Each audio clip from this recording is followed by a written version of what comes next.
খাদ্যদ্রব্য গ্রহণ করি, তাহলে বাড়ির কোনো কোনো সদস্য ওই দিনে তাদেরকে অভুক্ত থাকতে হয়।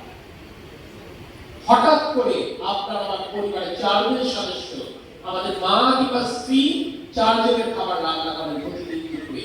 হঠাৎ করে যদি আমাদের বাড়িতে দুপুরবেলা কোনো অতিথি আসেন 2 থেকে 3 জন, সেই খাবারটা আলটিমেটলি মা, বোন কিংবা স্ত্রীকে স্যাক্রিফাইস করতে হয়।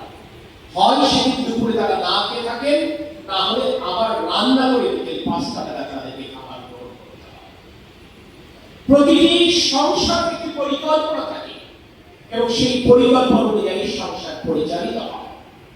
ওই সরকারের উপার্জনক্ষম ব্যক্তি মাসিক আয়টি কত, সেটি সরকার পরিচালনার দায়িত্বে যিনি গৃহবন্দী রয়েছেন সেটি তার জানা। বাংলাদেশ রাষ্ট্র পরিচালনার ক্ষেত্রে সরকার একটি পরিকল্পনা থাকে।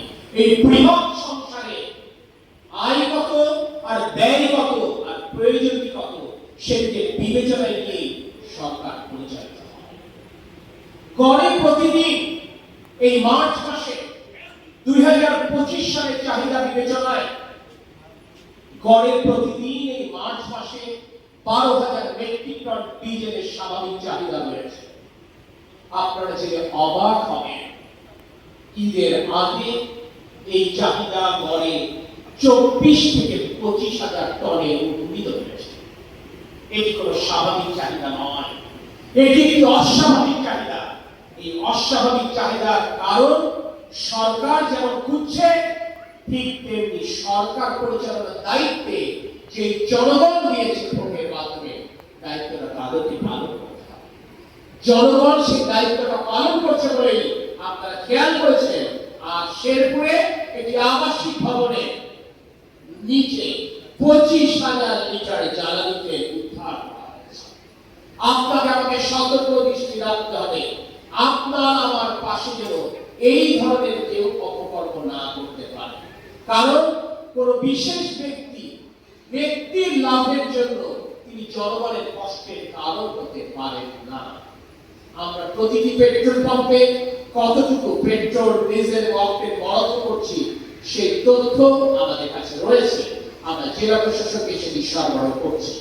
আমি আপনাদেরকে বলবো, যারা জীবনে কোনোদিন এক ফুল ট্যাঙ্কি মোটরসাইকেলে তেল নেননি কিংবা ফুল ট্যাঙ্কি প্রাইভেট কারে তেল নেননি, আজ হয়তো ফুল ট্যাঙ্কি আপনার তেল নেবার কোনো কারণ নেই। আমি আপনাদেরকে দায়িত্ব নিয়ে বলছি, তারেক রহমানের সরকার আপনার প্রয়োজন মেটাতে সদা প্রস্তুত।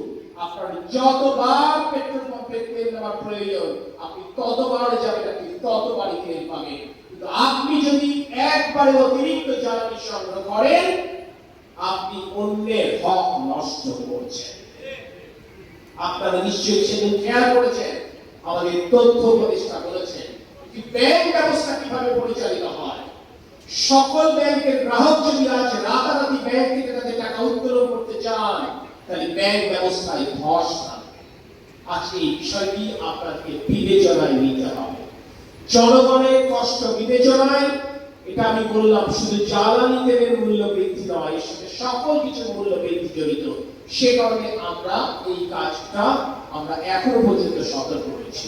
আমাদের যদি সুযোগ থাকতো, আমি আপনাদেরকে বলছি, আমাদের যদি সুযোগ থাকতো আমরা উপরোক্ত জ্বালানি তেলের মূল্য কমিয়ে দিতাম, যাতে করে বাংলাদেশের জনগণের কষ্ট আরেকটু। প্রিয় সাথী সহযোগিতাবৃন্দ, তাই আমাদের জীবন যাপনে বিচ্ছন্নতা সাধন করতে হবে। অপ্রয়োজনীয় বৈদ্যুতিক বাতি নেভাতে হবে। আমি তাই আমার চেয়ার প্রেসিডেন্টকে বললাম, মঞ্চের উপরে এত আলো কেন? এই অপ্রয়োজনীয় আলো আপনি যখন জ্বালাবেন, প্রয়োজনের সময় আপনি আলো পাবেন, এটি আমাদেরকে মনে রাখতে হবে। তাই আমরা বিদ্যুৎ ব্যবহার সাশ্রয়ী হব। আমরা পরিকল্পনা করছি যারা প্রান্তিক জনগোষ্ঠী, যারা প্রয়োজনে বিদ্যুৎ ব্যবহার করে, বিদ্যুতের অপচয় করেন না, আমরা প্রস্তুতি নিচ্ছি, আমরা তথ্যপত্র সংগ্রহ করছি। সুযোগ থাকলে আমরা প্রান্তিক জনগোষ্ঠীর বিদ্যুতের মূল্য কমিয়ে দেব। কিন্তু যারা মধ্যবিত্ত এবং উচ্চবিত্ত, যারা বিদ্যুৎ ব্যবহার ক্ষেত্র বিশেষে অপচয় করে, ক্ষেত্র বিশেষে প্রয়োজন হলে তাদের মূল্য বৃদ্ধি পায়। মনে রাখতে হবে বিদ্যুৎ ব্যবহারে আমাদেরকে সাশ্রয়ী হতে হবে। আপনাদের জানার জন্য বলছি, আমার বিদ্যুৎ কেন্দ্রগুলো পরিচালনা করবার জন্য আমাকে প্রতিদিন 2800 মিলিয়ন ঘনফুট গ্যাস সরবরাহ করতে হয়, যার মধ্যে 1800 মিলিয়ন ঘনফুট আমরা দেশে গ্যাস ক্ষেত্র থেকে আমরা উত্তোলন করি, আর 1000 মিলিয়ন ঘনফুট প্রতিদিন আমাদেরকে আমদানি করে বিদ্যুৎ কেন্দ্রে সরবরাহ করতে হয়।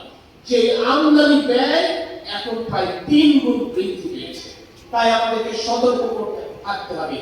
যদি আমরা জীবনের এই কৃচ্ছতা সাধন করতে ব্যর্থ হই, এর মাসুল আমাদেরকে দিতে হবে।